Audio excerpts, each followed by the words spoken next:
Praise lord. ఈరోజు దేవుని వాగ్దానము కీర్తన గ్రంథము 91వ అధ్యాయము 1, 2, 3 వచనాలు చదువుకుందాం. చూడండి. మహోన్నతుడి చాటును నివసించి వాడే సర్వశక్తుని నీడను విశ్రమించేవాడు. ఆయనే నాకు ఆశ్రయము, నా కోట, నేను నమ్ముకొను నా దేవుడని నేను యెహోవాను గూర్చి చెప్పుచున్నాను. వేటకాని ఊరిలో నుండి ఆయన నిన్ను విడిపింతును, నాశనకరమైన తెగులు రాకుండా నిన్ను రక్షించును. ఆయన తన రెక్కలతో నిన్ను కప్పును, ఆయన రెక్కల క్రింద నీకు ఆశ్రయము కలుగును. ఆయన సత్యము కేడమును డాలునై ఉన్నాడు. ఇక్కడ ఎలాంటి దేవుడు అంట మన దేవుడు? మహోన్నతుడి చాటును నివసించేవాడే సర్వశక్తిని నీడన విశ్రమించేవాడంట. మహోన్నతుడి చాటును ఉన్నవాడు ఏంటంట? సర్వము సత్యములో నడిపించినప్పుడు ఇక్కడ ఎలా ఉంటుందంట? నీడగా ఉంటుందంట. కొంచెం అబద్ధం కొంచెం నిజం, కొంచెం అబద్ధం కొంచెం నిజం కాదు. ఇక్కడ సర్వము సత్యము కాబట్టి ఎలా ఉంటుందంట? ఆ నీడను విశ్రమించువాడు, సత్యం అనే నీడమును విశ్రమించువాడు ఎలా ఉంటున్నాడంట? సురక్షితముగా ఉండేవాడిగా ఉంటున్నాడంట. ఇంకా ఏమని చెప్తున్నాడు? ఆయన నాకు ఆశ్రయము. ఎలాంటి దేవుడు అంట? ఆయన ఆశ్రయం ఇవ్వగలిగిన దేవుడు. ఇంకా నా కోట, నేను నమ్ముకునినా నా దేవుడు.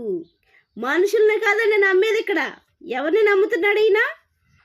దేవుని నమ్ముతున్నాడు. ఏమంటున్నాడు?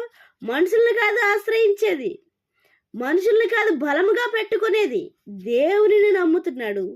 దేవుణ్ణి నా కోట, నేను నమ్ముకొనదగిన నా దేవుడు అంటున్నాడు. అయితే మనం చెప్పగలుగుతున్నామండి, నా దేవుడు, నేను నమ్ముకున్న దేవుడు నాకు న్యాయము చేస్తాడు అని మనం చెప్పగలుగుతున్నామా?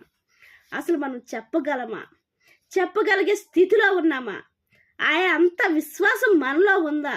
ఇక్కడ ఏమని చెప్తున్నాడంటే, ఆయన నాకు ఆశ్రయము, నా కోట, నేను నమ్ముకొనదగిన నా దేవుడని చెప్తున్నాడు.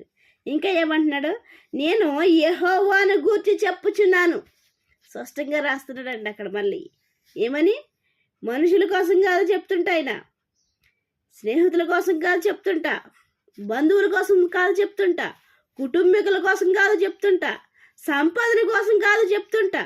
నాకు సంపాదన తోడుగా ఉంది, నా సంపాదన ఆశ్రయిస్తుంది, నా సంపాదన నన్ను నడిపిస్తుంది, నా సంపాదన నాకు తోడుగా ఉంటుంది, నా కోటగా ఉంటుంది అని చెప్పట్లేదు.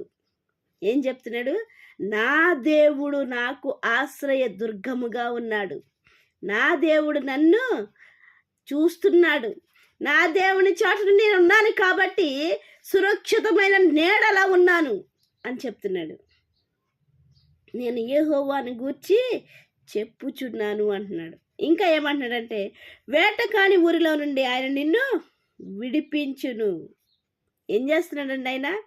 ఎవరైతే నీ దగ్గర వల వేస్తున్నారో, ఎవరైతే నిన్ను ఏం చేయాలనే ఆలోచన కలిగి ఉన్నారో వారిలో నుండి నిన్ను, నన్ను, మనందరినీ రక్షించేవాడిగా ఉన్నాడు. ఎందుకంటే మనుషులు మనము బాగుంటే చూడలేని వారు, మనం బాగుంటే చూడలేక పాడు చేయడానికి చూస్తారండి. మనం ఒకవేళ ఏదైనా మంచిగా సంపాదించుకున్నట్లయితే ఇలా సంపాదించుకోకూడదని పాడు చేయడానికి చూసేవారుగా ఉంటారు. అయితే వాక్యంతో మాట్లాడుతున్నాడు ఆయన. ఎవరైతే నిన్ను వేట వేయడానికి చూస్తున్నారో వారి నుంచి నిన్ను విడిపిస్తాను అంటున్నాడు. ఇంకా ఏమంటున్నాడు? నాశనకరమైన తెగులు రాకుండా నిన్ను రక్షించేదను అంటున్నాడు. ఏంటండి? నాశనకరమైన తెగులు రాకుండా నిన్నేం చేస్తాడంట? రక్షిస్తాడంట. ఎప్పుడంటే, ప్రభువా నువ్వు తప్ప నాకెవరు దిక్కులేరు, ప్రభువా నువ్వు తప్ప నన్ను ఎవరు విడిపించలేరు, ప్రభువా నీ నీడలో నేను ఉంటాను, నువ్వు నేను నమ్ముకుని దగ్గర నా దేవుడవు అని నువ్వు ఎప్పుడైతే ఆయన ఆశ్రయిస్తున్నావో, ఎప్పుడైతే ఆయన ఆశ్రయిస్తున్నావో అప్పుడు ఏం చేస్తున్నాడు? ఇవన్నీ మనకు దయచేసేవాడిగా ఉన్నాడు. ఇంకా ఆయన తన రెక్కలతో నిన్ను కప్పుతున్నాడంటే, ఏమి రాకుండా ఆయన రెక్కలతో నిన్ను కప్పేవాడిగా ఉన్నాడు.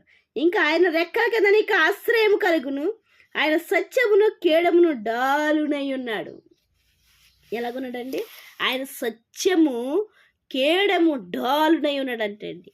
నిజమే అండి. ఆయన సత్యవంతుడు కాబట్టి మనము సత్యముగా ఉండి, మనము నిజముగా ఉండి, మనము నిజాయితీగా ఉండి, మనము నీతిగా ఉండి, మనం విశ్వాసముతో ఉండి, మనము ఎప్పుడైతే దేవుణ్ణి అడిగేవారిగా ఉంటామో అప్పుడు మనకి ఏది కావాలో అది ఇవ్వడానికి ఆయన సిద్ధంగా ఉంటాడు. ఆయన ఇచ్చి అన్నీ మనం పొందుకోవడానికి సిద్ధపాటు కలిగి ఉందాం. దేవుడిచ్చిన పరిశుద్ధ వాక్యం దీవించును గాక. వాక్య పరిచర్యలో మీ సహోదరి. ఆమేన్.